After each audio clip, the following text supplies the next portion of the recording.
All right, so I'm gonna start transmission and primary. I'm gonna start with the transmission because it's closest to me. Stuff doesn't look bad actually. Nothing out of the ordinary on the magnet or anything like that. Surprisingly, I'll show it to you. It doesn't look, it's not like extremely burnt. Doesn't smell too bad. Doesn't look bad. Alright, just thought I'd show you what it looks like. Could always be worse. Could always be worse. Alright, now for the oil, you're going to find the 5/8 plug. And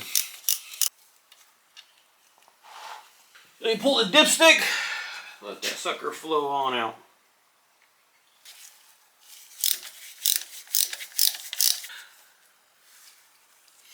Man, all these fluids look pretty damn good. I mean, this one is like freaking rock solid. Wow. Look at that, it's pretty clear. But better safe than sorry. It's just when you buy a new bike or you're rebuilding a bike or you're putting something back together, fluids are the things that you just kind of change out. You don't know the previous, owner's experience or who did what on it, so it's just part of it. And I'm just going to be taking all these covers off anyway, so I need the fluids out of them to do that. So, got to take them out, good or bad. Look how much metal is on that. This is from the primary. It doesn't matter if the guy you bought it from told you he just changed the fluid and he services it every 3,000 miles. Do yourself the favor and just drain the fluid. Spend the $100 for peace and mind and satisfactory and knowing that you're starting fresh with fluids and you can go ahead and monitor the intervals and do them and keep up to date with them. Because stuff like this, if you don't change fluids, you never know. It's a perfect example. Fluids are drained. Next thing I want to do is take the transmission cover, side cover off. But in order to do that, I need to get it off this jack stand because I pinched the cable in there. So I'm going to get some blocks and get all this set up. And then I'll start tearing that apart over there.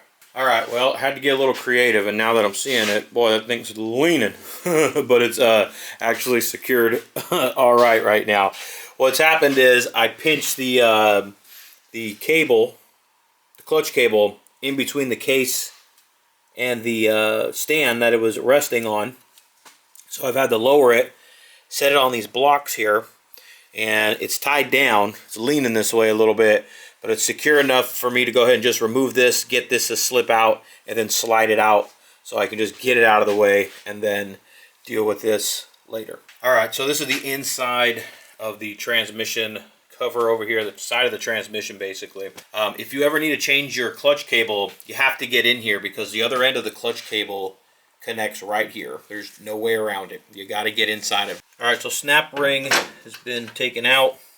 It's a pretty good size snap ring too. It's got some strength to it. So you are going to need a good strength and good strong sturdy pair of snap ring pliers to be able to get it out. So when you're pulling that clutch, what it's doing is it's rolling on those bearings right there, and it's ramping itself up because of how they're grooved in, and that's what allows it to push the rod.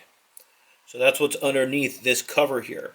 So when you take the snap ring out, then you can have access to this right here, which then gives you the slack that you need to go and take this piece out right there. Alright, so this is the piece right here. Now this is the clutch cable. When you buy a new clutch cable, that is the end of it that goes all the way down into the transmission here. So in order to get that out, in order to remove it so you can take the clutch cable and slide it out, now that we've removed this part here, you're going to just rotate this all the way so that you can get space and have space to click that out, and then just kind of roll that down just like that. And now we're out. And now you can go ahead and unthread it right here from the side cover, and then we can go ahead and pull it all the way out. Alright, so I went ahead and broke the clutch cable loose from the side housing of the transmission, and there's no really kind of way to do it other than just spin this and just keep this stationary because this will not turn. Otherwise you got to turn the entire cable. So you just kind of have to spin this off of here like so. And just be careful, because when you're spinning it, you're not spinning it at a perfectly straight position with the cable. You can see it's all off to the side and the spin's all funky. So just make sure you're walking it out slowly with the threads. You don't want to cross thread anything when you're backing this thing out. Even more so, that's going to be even more important when we go put it back on actually. So just be really careful, especially when you get towards the end, because those are the threads you don't want to, you know, the starting ones are probably the most important ones. You'll feel it fall off like that. And there you go. Side cover off, and now I'm going to go ahead and be able to slide that underneath there and pull it all the way out the other side. Why would it have gone in the direction I wanted it to go, you know? That would have just made too much sense. That would have been, you know, too easy. It had to fight me. I win. Dirty son of a gun, too. This is definitely trash. This won't see it to another bike probably ever. This, definitely trash. Alright, I had to put the camera down and I had to just kind of get to work, and I ended up tearing foot controls, covers, primary cover, and this is where we're kind of staring at now. I had to take the transmission side cover off because I'm going to replace the clutch cable anyway, so that had to come off for two reasons. For that, as well as I am going to polish them up. So I have a polish wheel down here on the grinder there, bench grinder, and I'm going to attempt to bring these back to life and give them a nice good shine all over again. Maybe have to sand them. I'll see what just a polisher does, but so it came off for two reasons. Got to replace the cable, and I'm going to clean them up. I also took off the cam cover. Again, two reasons here. One, I'm going to clean it up. Well, honestly, not one. Number one would be, I want to check the shoes. I may end up doing, this is late model, and these shoes on these cam chain tensioners and these late models, they're just garbage. They're spring loaded, they wear out, they break, and it's actually, there's one inside as well, just like this, and when they break, they snap off and they go inside of there, and then they get sucked up into your engine, and these pieces do, and then it just causes havoc, and it's bad. So I'm here. I may look into it, but again, this is budget. We're going to see what options we have. I know a buddy of mine says that you can use a late model cam plate, and then you can use different cams, and you can get a little bit more out of these here, because fueling, I think, makes a cam or somebody that accepts the late model lobes on one end and the early model inlets for the inside. So that's just thinking outside the box here, but this is something that you always check.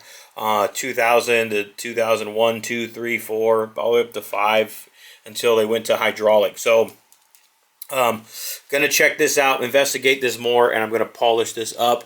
And I've taken off the primary cover. If you remember, on the drain plug, there did seem to be a decent amount of metal that was on the drain plug, a little bit more than I would have liked to have seen.